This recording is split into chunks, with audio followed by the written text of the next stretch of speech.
जनतेच्या नेतृत्वाचा नायक फक्त बाबा नायक। शिरपूर शहर व तालुक्यात आज सायंकाळी अचानक झालेल्या सोसाट्याचा वारा व जोरदार पावसाने शेतकरी आणि नागरिकांचे मोठे नुकसान झाले। अचानक वादळी वारा सुटल्याने नागरिकांची धावपळ उडाली। परिसरात दुपारनंतर ढगाळ वातावरण तयार होऊन मेघगर्जनेसह पावसाने जोरदार हजेरी लावली। काही ठिकाणी वादळी वाऱ्यासह जोरदार पावसामुळे जनजीवन विस्कळीत झाले।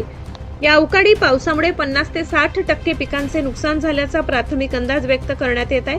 विशेषतः काढणीला आलेली रब्बी पिके जसे की गहू, हरभरा, ज्वारी, भाजीपाला यांना फटका बसला असल्याचे बोलले जात आहे। राज्यात सध्या हवामानात मोठा बदल होत असून 30 मार्च पासून 4 एप्रिल दरम्यान वादळी पाऊस, गारपिटीचा इशारा हवामान विभागाने दिलाय। त्यामुळे खानदेश भागात अशा प्रकारच्या अवकाळी पावसाच्या घटना वाढण्याची शक्यता वर्तविली जात आहे।